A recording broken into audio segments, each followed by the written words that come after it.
प्रेम बिना जो कछु करे सो नहीं लागत नीक। प्रेम बिना जो कछु करे सो नहीं लागत नीक। विविध भांति व्यंजन करो लौन बिना सब फीक। विविध भांति व्यंजन करो लौन बिना सब फीक। एक बार शिष्य था, एक बड़े प्रेम अनुराग से गुरुजी की और गुरुजी के ठाकुर जी की सेवा किया करता था। तो एक दिन गुरुजी ने देखा बहुत देर हो गई, आज तो रसोई में लगा है, कोई विशेष व्यंजन पकाता है। क्या कर रहे हो? बोले आज श्री ठाकुर जी को भोग लगाने के लिए रबड़ी बना रहे हैं।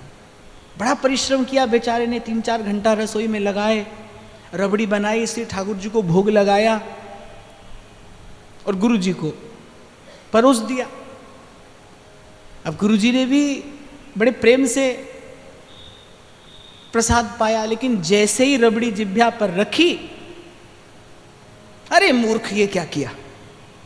अब शिष्य ने सोचा अरे इतना परिश्रम हमने किया, श्री ठाकुर जी को भोग लगा कर दिया, ये क्या कहते हैं। बोले अरे फीकी है।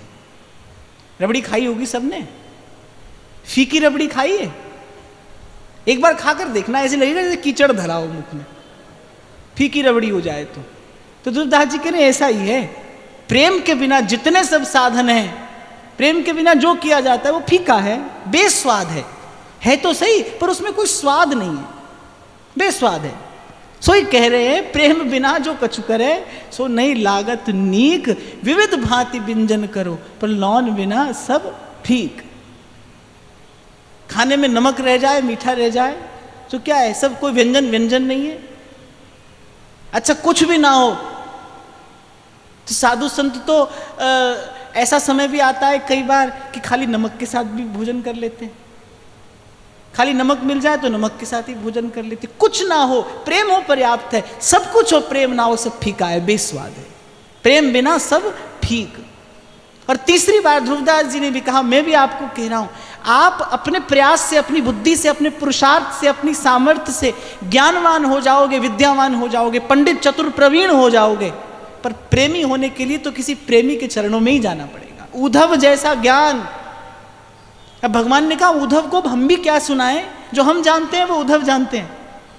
भगवान ने कहा जो मैं जानता हूं उद्धव वही जानता है, ये मुझे तत्व से जानता है, ये स्वयं ज्ञान स्वरूप है। पर भाई भगवान जानते थे कि कुछ है जो उद्धव नहीं जानते। अब क्या करें? बोले इन्हें वहां भेजो। कहां?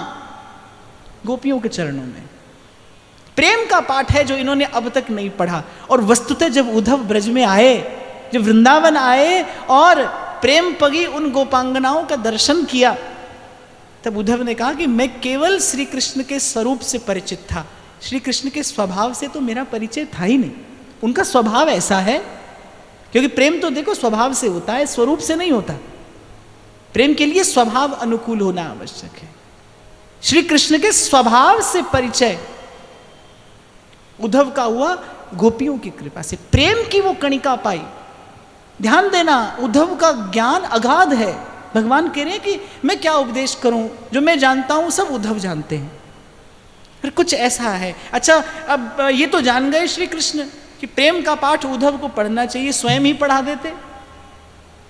पर भगवान ने कहा ये हमारी सामर्थ्य नहीं है, प्रेम का पाठ हम नहीं पढ़ाते, प्रेम का पाठ तो हमारा कोई प्रेमी ही पढ़ाता है। उद्धव को हमारे किसी प्रेमी की चरण रज में स्नान कराने के लिए भेजना चाहिए। अच्छा, और जो मन की कुटिलता है ना, वो बिना प्रेम के नहीं जाती। जब उद्धव लौट कर गए, जब श्री जी का दर्शन किया और राधा राधा कहते हुए उद्धव लौट कर गए, तब सूरदास जी कह रहे हैं अब उद्धव सूधो भयो है। पहले टेढ़े थे क्या? होती है भाई, मन मन में थोड़ी कुटिलाई होती है जो बिना प्रेम के नहीं जाती।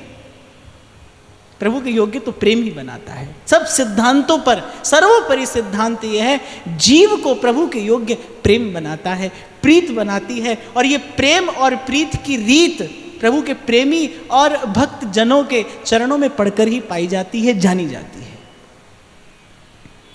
नवल किशोरी कुंवर की सहज ही ऐसी बान, नवल नवल किशोरी कुंवरी की सहज ही ऐसी बान। ताको संग ना छाड़ही नेक सरन गहे आन।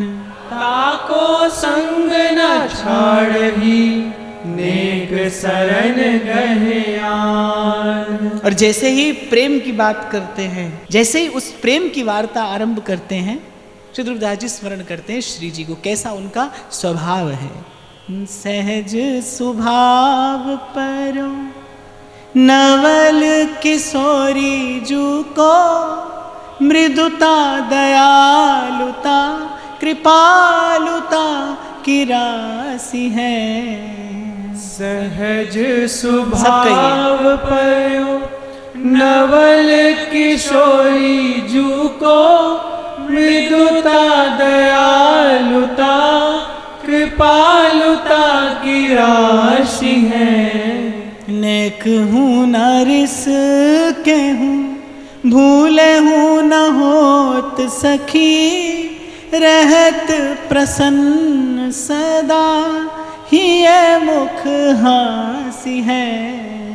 नेक हूँ न रिस के हूँ, भूले हूँ न होत सखी, रहत प्रसन्न सदा ही ये मुख हासी है।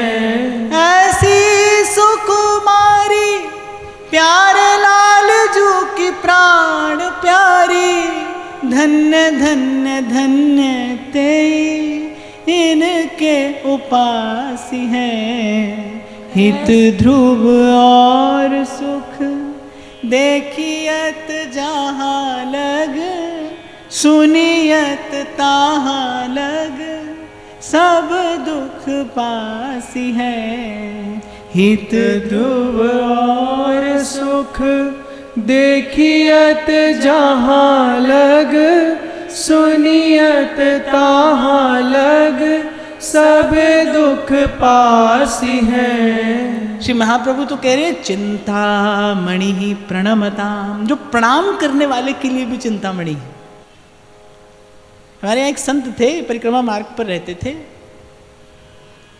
वो कहते थे कि भैया सारे संसार में तो कन्हैया बहुत उधम करे, फिर दुनिया भर में कहूँ चले जाओ तो कन्हैया बहुत उधम करे। और कन्हैया कोई सिद्धांत है, जो जस करे सो तस फल चाखा। श्री ठाकुर जी कह रहे हम कुछ नहीं करते भाई, जो तुम करते हो वही होता है। ठाकुर जी कह रहे हम कुछ नहीं करते, तुम करते हो, और तुम जैसा करते हो वैसा ही तुम भरते हो। हम तो केवल तुम्हें देखते हैं, जो जस करे सो तस फल चाखा। तात्पर्य यह है कि अनुग्रह भी करते हैं और आवश्यकता पड़ने पर निग्रह भी करते हैं श्री ठाकुर जी। पर कहते हैं कि यहाँ वृंदावन की कुंजन में तो श्री जी के संग गलवैया दिए रहे ठाकुर जी। जब कोई जीव आवे, अब जीव कैसे है, जीव तो भाई उद्यमी है, उत्पाती है, कुटिल है, शठ है, मंद है। अब बोले जब कोई जीव आवे और वाकी करनी देख के श्री ठाकुर जी कछु वाके ताई दंड को विधान करनो चाहें तो श्री जी झट से बस कंधा दबा देती, अरे कोई बात नहीं, हमारे यहाँ आ गया है, अभी हम तक आ गया है।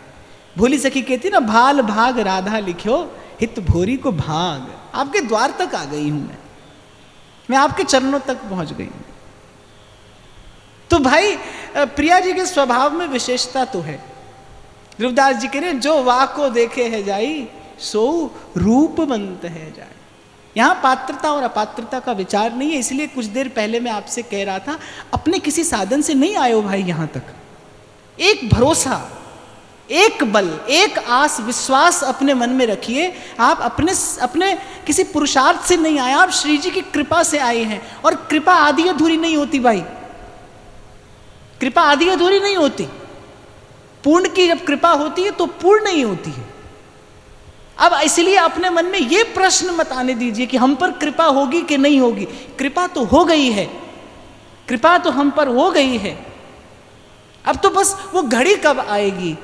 कौन भाग पद पंकज देखूं, कौन भाग पद पंकज कब टेर के निकट बिठावो, कब टेर के निकट बिठाओ, कब अपनो भाग मनाओ, कब अपनो भाग मनाओ, कब बाह गहो हंसनी की, कब बाह गहो हंसनी की, कब करो भावती जी की, कब करो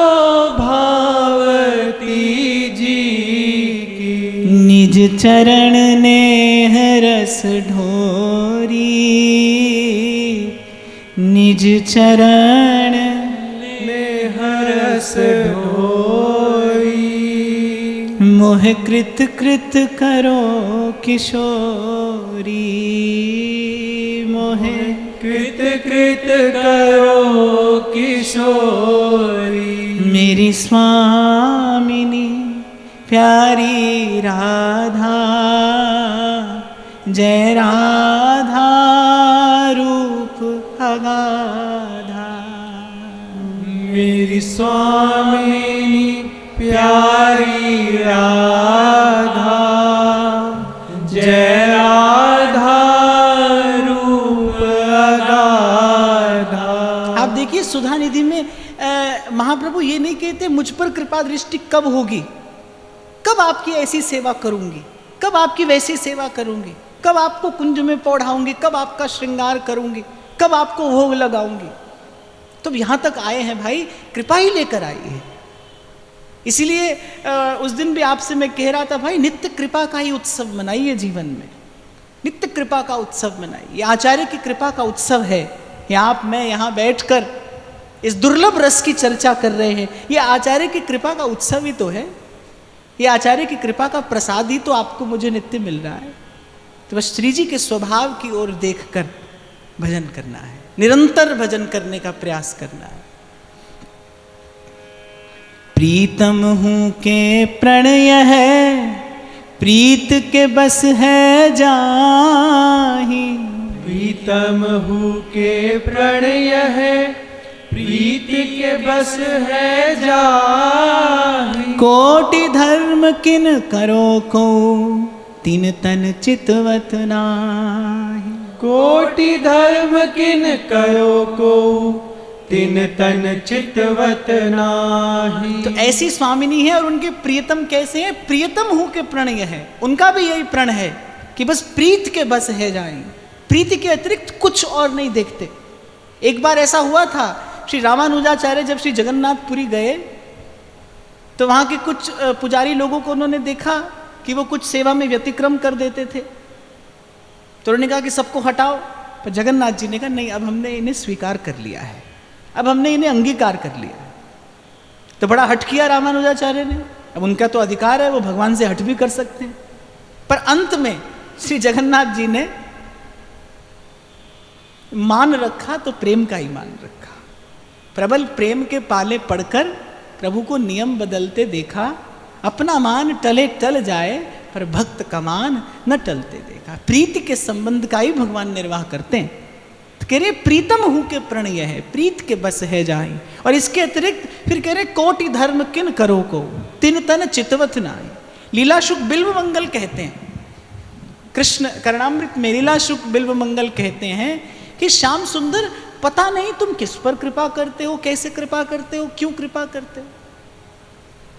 ऋषि मुनि यज्ञ की सुंदर सुंदर वेदियां बनाकर और पुरुष सूक्त के सुंदर सुंदर स्तोत्रों से तुम्हारी स्तुति करते हैं, तुम्हारा यशगान करते हैं, यज्ञ पुरुष की आराधना करते हैं और एक नहीं अनेक अनेक जन्म करते हैं। उनकी ओर तुम देखते भी नहीं, उनकी ओर तुम एक नेक सा कटाक्ष भी नहीं करते। और ये ब्रज की गोपियां, इनके घर के आंगन में जहां गोमूत्र और गोबर की कीच फैली है, उस कीच में जाकर तुम लौटते हो, तुम्हें बड़ा आनंद आता है। वो जो सुंदर सुंदर वेदियां बनाकर तुम्हारा आह्वान कर रहे हैं, उनकी ओर तुम नेक नहीं देखते। और ये ब्रज की गोपियां ये ब्रज की गोपियां कान खींच देती हैं तुम्हारा। सूरदास कहते हैं ऐसी प्रीत बढ़ी वृंदावन गोपिन नाच नचाए। गोपियों ने नचाया कन्हैया को, और वो भी किस पर? छछिया भर छाछ पे नाच नचा में। पर ना जाने कौन सी बात पर दयानिधि रीझ जाते हैं। पर ध्रुवदास जी स्पष्ट कर रहे हैं प्रीति के बस है जाए। नेक सा प्रेम रिझा लेता है प्रभु को, दास हो जाते हैं प्रभु। तभी तो द्रौपदी से कहा था भगवान ने कि मैं अपनी ये प्रेम लक्षणा भक्ति, ये निष्किंचना भक्ति सहज में नहीं देता, क्योंकि ये देने के बाद तो फिर सदा सदा के लिए मुझे बंध जाना पड़ता है। मैं अधीन हो जाता हूं फिर अपने भक्त के, फिर उसका संग में एक क्षण के लिए भी छोड़ नहीं सकता। एक प्राण मन दोई तन अखियन की सी प्रीत।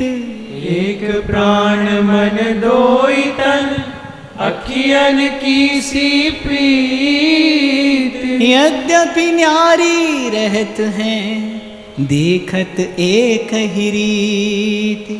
यद्यपि न्यारी रहत हैं देखत एक ही रीत। बाहाँ जोरी चलत दो रसिक लाडली लाल। बाहाँ जोरी चलत दो रसिक लाडली लाल। देखो ऐसी भांति छवि चितवन नैन विशाल। देखो ऐसी भांति छवि चितवन नैन विशाल।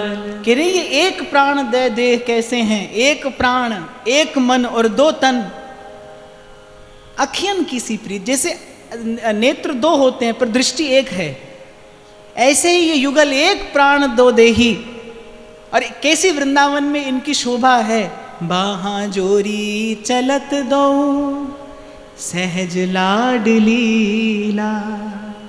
देखो ऐसी भांति छवि चितवन नैन विशाल। ब्रज के संत कहते हैं कि को माया ब्रह्म कहे और को प्रकृति पुरुष कर जाने। अरे वेदन की ये बात बड़ी, हम कहाँ गंवारी न जाने। भले हमको इन बड़ी बड़ी बातों से क्या लेना है। कोई कहता है ये माया ब्रह्म है, कोई कहता है ये प्रकृति पुरुष हैं। हम तो एक बात जानती हैं कि वृंदावन की कुंजन जोरी बरसत सुरस अगाध, और इनकी प्रीत रीत जो जाने सोई साचो साथ। कोई ये समझे ना समझे हमको इतनी समझ भली है। ठाकुर हमरे नंद लला है, ठकुरानी वृषभानु लली है। एक बार युगल सरकार का प्रेम से स्मरण करते हुए आगे बढ़ेंगे। ओ मेरो प्यारो नंद लाल किशोरी राधे। प्यारो नंद लाल किशोरी राधे। हरि मेरो प्यारो नंद लाल किशोरी राधे। मेरो प्यारो नंद लाल किशोरी राधे। हे किशोरी राधे श्यामा प्यारी राधे।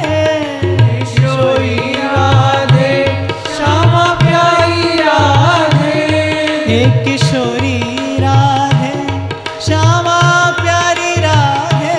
हे किशोरी राधे श्यामा प्यारी राधे। मेरो प्यारो नंद लाल किशोरी राधे। मेरो प्यारो नंद लाल किशोरी राधे। इसीलिए आप तो ये कहते हो कि हम पर कृपा है कि नहीं। मैं कहता हूं केवल कृपा नहीं है, विशेष कृपा है। धन्य धन्य धन्य तेज इनके उपासी हैं। आपको मुझे भावना करने के लिए लाल जी का भी परम धन श्री जी के चरण कमल महाप्रभु ने प्रदान किए।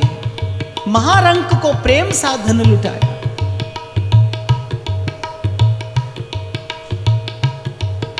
हमारी अखियन के दो तारे हमारी, अखियन के दो तारे हमारी, अखियन के दो तारे हमारी, अखियन के दो तारे।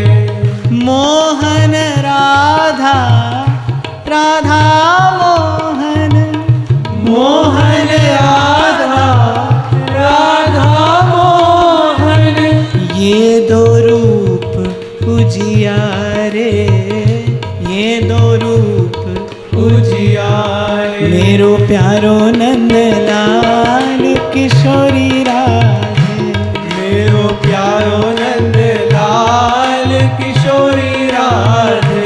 मेरो प्यारो नंदलाल किशोरी राधे, मेरो प्यारो नंदलाल किशोरी राधे। मेरो प्यारो नंदलाल किशोरी राधे, मेरो प्यारो नंदलाल किशोरी राधे। अवगुण करे समुद्र सम, गिनत नापनो जान, अवगुण करे समुद्र सम, गिनत नापनो जान। राई के सम भजन को मानत मेरु समान, राई के सम भजन को मानत मेरु समान। इसीलिए तो बार बार अनेक बार मैं आपसे कहता हूं, अरे संसार के लिए कितना परिश्रम करते हो आप, थोड़ा नहीं करते, बहुत करते हो। सब कुछ देकर भी कुछ ना पाना, पचते रहना, मरते रहना, ये कोरा परिश्रम नहीं है तो क्या है। थोड़ा भी नेक भी अगर आप प्रभु के लिए करें तो ध्रुवदास जी स्वभाव बता रहे हैं, अरे राई के सम भजन को मानत मेरु समान। मुझसे किसी ने प्रश्न किया कि भक्तमाल का आरंभ तो भक्त चरित्र से होना चाहिए, भगवान के चरित्र से क्यों हुआ? मैंने कहा क्योंकि भगवान के जैसा भक्त का भक्त और कौन है। जैसी सेवा ठाकुर अपने भक्त की करता है, ऐसी और कौन करता होगा। आपको स्मरण हो, मैंने भक्तमाल के प्रसंग में आपको वो प्रसंग सुनाया था। महाराज जी कवि ने कुछ पंक्तियां लिखी हैं, मुझे बहुत प्रिय है। आप देखो कैसी चिंता होती है प्रभु को अपने भक्त की। सही कहा है गोस्वामी जी ने, जिमि बालक राखे महतारी, करऊं सदा तिनकी रखवारी। हाँ, भगतन के पाछे फिरत हूं जू बछरा संग गाय।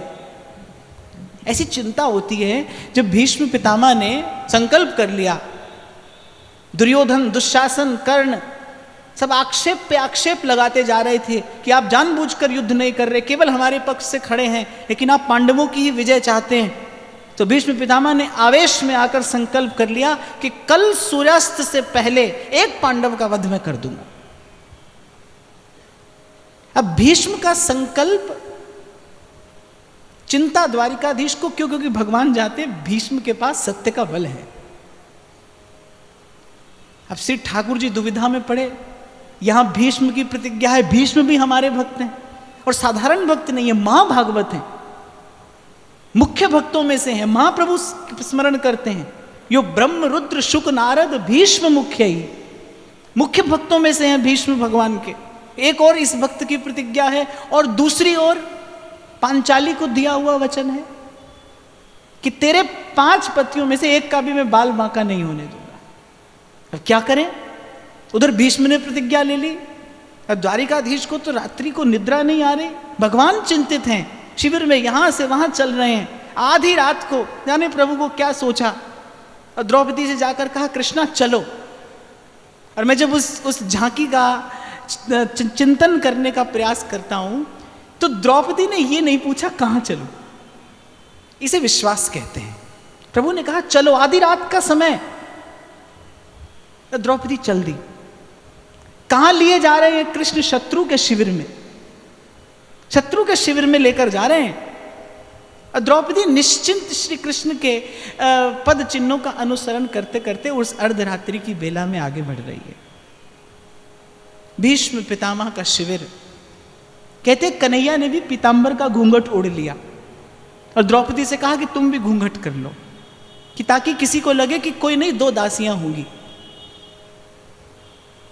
भीष्म पितामह का शिविर, द्रौपदी ने अब प्रश्न सूचक दृष्टि से देखा कि इस अर्धरात्रि के समय में मुझे यहां लाने का कारण, तो कहा कि बस भीतर जाओ और पितामह को प्रणाम कर लो, बस। कवि लिखता है, भक्त कवि है, मुझे बड़ी बड़ी प्रिय हैं ये पंक्तियां। खुद तो बाहर खड़े रहे, भीतर भेजा पांचाली को, यतिवर बाबा के चरणों में जाकर अपना मस्तक रख दो। और श्री कृष्ण जानते हैं इस समय भीष्म पितामह क्या करते होंगे। अर्धरात्रि की बेला में बाबा की लगी समाधि थी, मन हरि चरणों में रमता था, कहीं कोई न आधी व्याधि थी। बाबा ने देखा चरणों में झुकती कोई सधवा नारी है, सधवापन को है दर्शाती, तन पे पड़ी रंगी सारी है। दीपक के प्रकाश में बस पितामह इतना ही देख पाए कि लाल है उसके वस्त्र का रंग और कोई सधवा स्त्री है और बस आकर चरणों में प्रणाम करती है। आशीर्वाद मुख से निकला, सौभाग्यवती तू रह बेटी, मेहंदी का सुरंग ये हाथों से तेरे कभी नहीं छूटे बेटी।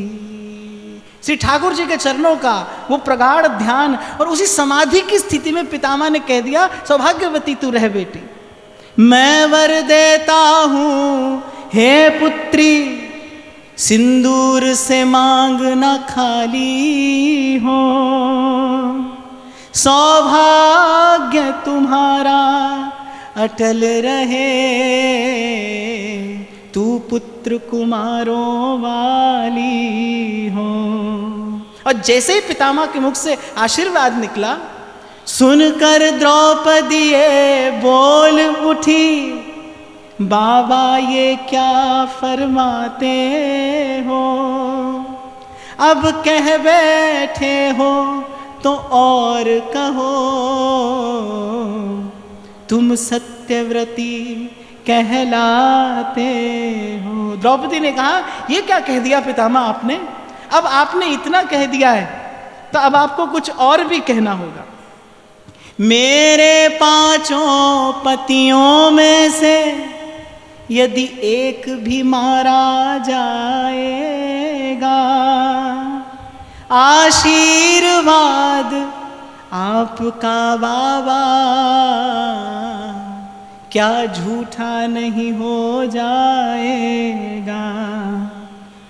और कवि लिखता है, अब आया होश पितामह को, हाथों से माला छूट गई, हरि के चरणों में लगी हुई, वो सहज समाधि टूट गई। बोले बेटी तेरे प्रश्नों का उत्तर पीछे दे पाऊंगा, कल होगा क्या रणभूमि में निर्णय पीछे ले पाऊंगा। कहा कि अब बाकी की बात तो बाद में होगी, पर एक बात खटकती है मुझको, आश्चर्यचकित है कर डाला। बोलो पुत्री वो कहाँ छिपा, इस समय यहाँ लाने वाला। आश्चर्य इस बात का है, वो कहाँ है जो तुझे इस समय यहाँ पर लेकर आया है। कहते हैं पितामह के नेत्र सजल हो गए, और भक्त का अधिकार होता है भगवान पर, और द्रौपदी से कहने लगे, बूढ़ा होने को आया है पर अब तक गई नहीं चोरी, नित नई नीतियां रचता है, तेरी चोरी मेरी चोरी। आगे बढ़कर जब देखा तो ड्योढ़ी का रंग निराला था, पीतांबर का घूंघट ओढ़े वहाँ खड़ा बांसुरी वाला था। कहते हैं द्रौपदी का जूता था पीतांबर के कोने में। द्रौपदी ये साम्राज्य के पादुका है, कोई भी पहचान लेगा। कहते हैं द्रौपदी का जूता था पीतांबर के कोने में, वहाँ लगे कन्हैया हंसने में, और यहाँ लगे पितामह रोने में। चरणों से जाकर लिपट गए, छलिया छलने को आया है। पितामह कहने लगे, प्रभु आपकी इस झांकी पर क्या न्योछावर करूं। चरणों से जाकर लिपट गए, छलिया छलने को आया है। भक्तों के कारण देखो तो दासी का भेष बनाया है। द्रौपदी की ओर मुख करके पितामह कहते हैं, ओ द्रुपद सुता मेरी पुत्री, तूने कुल पवित्र कर डाला है। पहरा देता है जो तेरा, वो जगत रचाने वाला।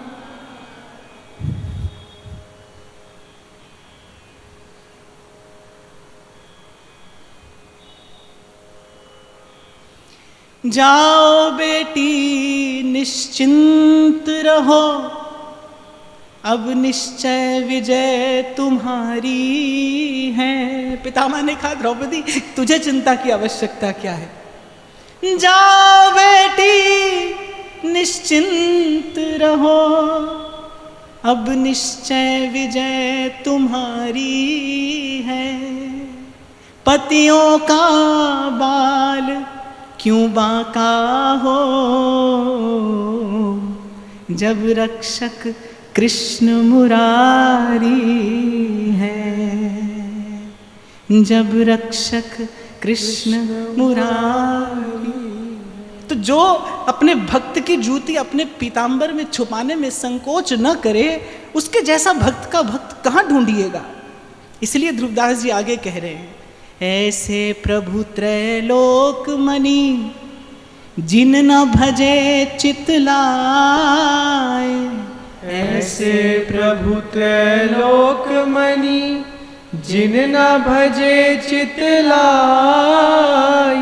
पशु पंछी ताको सबे, मानत अपनो राय। पशु पंछी ताको सबे मानत अपनो लाय।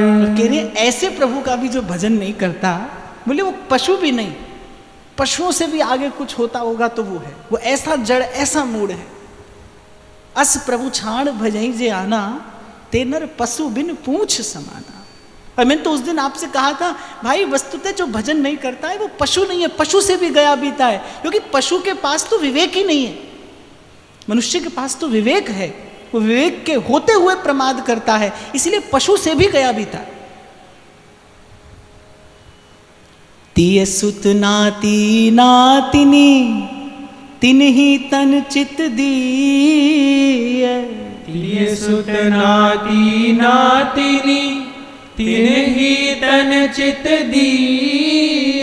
श्री राधा वल्लभ लाल जू, नेक न आने ही।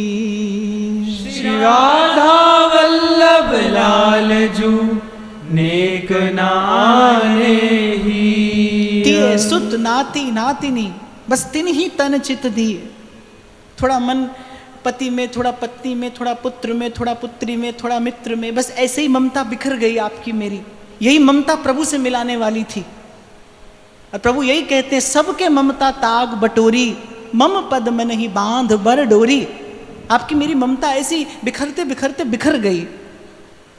ये ममता तो प्रभु से मिलाने वाली थी। अरे मन ही मिलावे राम से, ये मन ही प्रभु से मिलाने वाला था, ये मन ही मोहन तक ले जाने वाला था।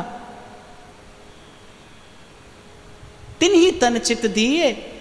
और दुर्दास जी कह रहे कैसा दुख है, कैसी पीड़ा है। राधा वल्लभ लाल जो नेक न आने ही, जो जीव का जन्म जन्म का साथी है, हितैषी है, बोले उन प्रभु का भजन नहीं किया, उन प्रभु को विसार दिया। मैं देखता हूं बालक आता है घर में छोटा, तो बालक जब कोई बात बोलता है, तुतलाता है, तो व्यक्ति को लगता है कि जैसे ये प्रसन्नता संसार में केवल मेरे ही पास में है। अरे सब इसी पिसे पिसाए को खा रहे हैं, और क्या है संसार में, यही तो है भाई, और क्या है। आपके पास कोई विशेष है? सबके पास था, सबके पास है, आता रहा और जाता रहा, और ऐसे ही आता भी रहेगा और जाता भी रहेगा। ये भी कोई उपलब्धि है? वही बात ध्रुवदास जी कह रहे, अरे तिय सुत नाती नातिनी, बस तिन ही तन चित दिए। अरे यही तो माया के पास है, जिनसे माया जीव को बांधती है। पूर्व जीव दशा में ध्रुवदास जी यही कह रहे थे, सुत के सुत नातीन खिलावे। लेकिन कभी तृष्णा का अंत आता है? नहीं आता है, कभी नहीं आता है। इसलिए आपसे बार बार कहता हूं, मन ना लगाइए संसार में, बुद्धि लगाइए, अपना कार्य करिए और एक और हो जाइए। और इससे पहले संसार आपका त्याग करे, इससे पहले संसार आपको एक कोने में लाकर पटक दे, आप संसार का त्याग करिए, अपने कर्तव्य का निर्वाह करिए और भजन के मार्ग पर आगे बढ़ जाइए। यही संतों की रीत है। इससे पहले संसार दुत्कारे, आप संसार को एक और करिए और चलिए भजन के मार्ग पर आगे। इसीलिए आए हो भाई, प्रारब्ध से जो मिला है उसका कर्तव्य बुद्धि से निर्वाह कर दीजिए, पर समय पर सही निर्णय लीजिए और सावधान होकर रहिए। ये मोह की निद्रा जब सुलाती है तो जन्म जन्म तक जीव सोता रहता है। और यही संतों की वाणी है भाई, जो सोए जीव को जगाती है, जो मोह निद्रा को भंग करती है, ज्ञान का प्रकाश करती है। महामोह तम पुंज, जासु बचन रवि करहि निकर। पर्यो विषय के स्वाद में, ऐसो रयो लुभाई। पर्यो विषय के स्वाद में, ऐसो रयो लुभाई। तिहि रस में वह बीत गई, गयो काल तब आए। तिहि रस में वह बीत गई, गयो काल तब आई। जो भी लेकर आए थे इस संसार में, खोया ही तो। तन धन यौवन सामर्थ्य बल बुद्धि सब खोते खोते खोया ही तो। पाया क्या? पाया क्या? आंख बंद करो तो क्या है? अंधेरा है। भीतर क्या है? अंधकार ही तो है। सूर कहते हैं ना, सूर कहा कहे द्विविध आंधरो। और बिना मोल को चेरो, भीतर भी अंधेरा है बाहर भी अंधेरा है। अर्जित क्या किया है? मैं जहां से चर्चा कभी आरंभ की थी, मैं वहीं आपको एक बार फिर लेकर आऊं। अरे विचार तो करो। संत कहते हैं आप विचार नहीं करोगे कौन करेगा? पशु पक्षी करेंगे क्या? पेड़ पौधा करेंगे? भूत प्रेत करेंगे? कौन विचार करेगा कि मनुष्य देह की श्रेष्ठता क्या है कि मनुष्य अपने आत्म कल्याण का विचार कर सकता है। एकांत में बैठकर कभी विचार तो करिए, जिसे आप उपलब्धि समझते हैं वो क्या है वस्तुतः? क्या केवल भ्रम नहीं है? क्या केवल वो एक छलावा नहीं है? जिसे आप उपलब्धि समझते हो वो किसी व्यक्ति के लिए धूल समान हो सकती है, वो किसी व्यक्ति के लिए धूल समान होगी। अरे देखो कि क्या कभी मन आप चाहकर भी लगा पाए संसार की किसी वस्तु में सदा सदा के लिए? बच्चे थे तो खिलौने में मन था, जिस खिलौने को पाने के लिए आप मचल उठते थे, आतुर हो जाते थे, उस खिलौने को आज आप देखते भी नहीं। मन उसी खिलौने में था, आज वो खिलौना त्याज्य हो गया। संसार का विषय बदलता गया, वस्तु बदलती गई, व्यक्ति बदलता गया, स्थिति परिस्थिति बदलती गई, दृश्य बदलता गया। क्या नहीं बदला? मन की वो जो वासना है वो नहीं बदली, तृष्णा का अंत नहीं आया, सब बदलता गया, आता गया जाता गया, लेकिन आप सावधान नहीं हो पाए। ये आना जाना क्यों था? क्यों प्रकृति ने ये व्यवस्था आपके लिए की? क्यों उस रचनाकार ने ऐसी रचना रचाई? क्यों संसार को अस्थिर बनाया? ताकि आपका मन जान ले कि भाई यहां मन नहीं लग सकता। इस अस्थिर विषय में स्थिर सुख की प्राप्ति कैसे होगी? आपने देखा होगा एक घड़ी होती थी, उसके नीचे वो पेंडुलम लगा रहता था, वो सतत हिलता रहता है, दाएं से बाएं बाएं से दाएं। अब कोई आपको कहे उस पेंडुलम पर दृष्टि एकाग्र करो, हो सकती है?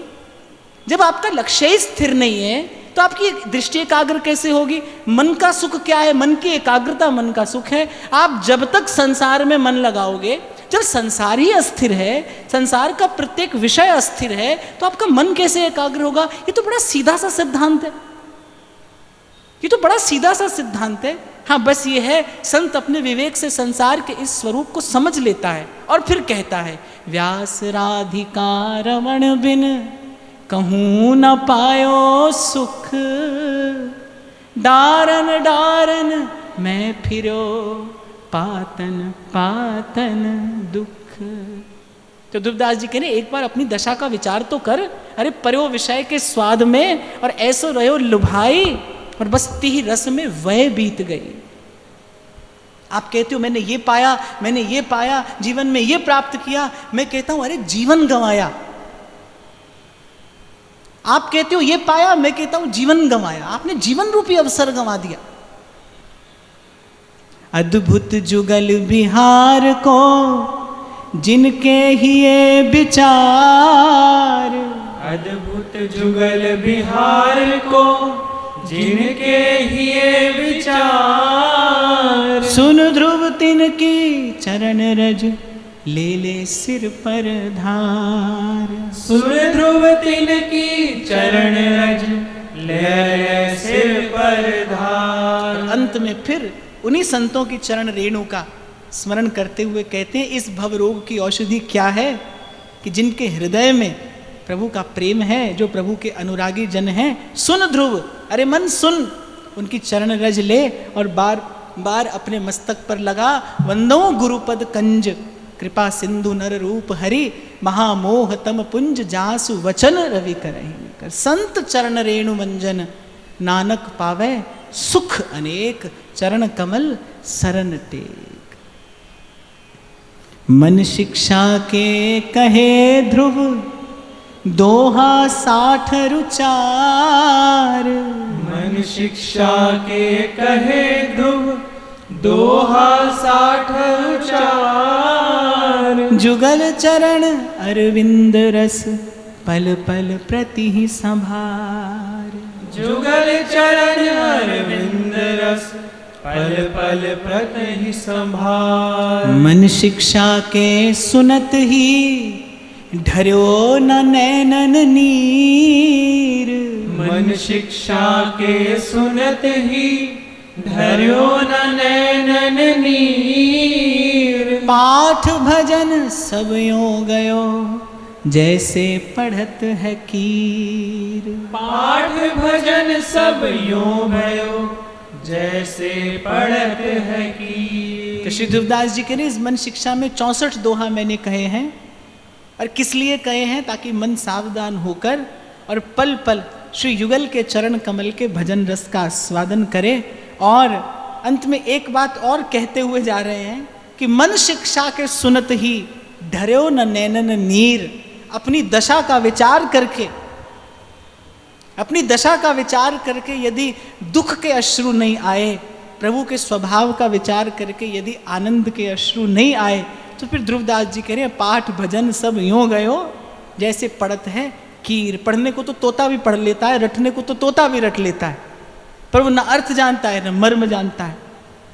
तो अभी तो भैया आपने और मैंने तोते के जैसा ही पढ़ा है, पर फिर भी मैं ये कहूँगा आप और मैं यहीं से ही आरंभ करें। और इतना मैं अवश्य कहूँगा जो भी उपासक हैं, जो भी साधक हैं, उनके लिए एक कृत कर्तव्य है। ध्रुवदास जी ने सिद्धांत विचार में कहा है, रसिकन को संग करे निस दिन, या में प्रमाद ना करे। कुछ और हो ना हो पर सत्संग नित्य करना है। ऐसे मिले तो ऐसे करना है, और ऐसे ना मिले तो इन्हीं रसिकों की वाणी का आश्रय लेकर स्वाध्याय करते हुए, चिंतन मनन करते हुए इन रसिकों का संग करना है। क्योंकि निरंतर सत्संग ही निरंतर भजन भावना में आपकी मेरी प्रतिष्ठा करा सकता है। ध्रुवदास जी के चरणों में बार बार प्रणाम करते हुए आज की वार्ता श्री लाडली लाल के सुंदर चरणों में निवेदन करते हैं। महाराज श्री को प्रणाम, आप सबके हृदयस्थ प्रेम प्रभु को नमन।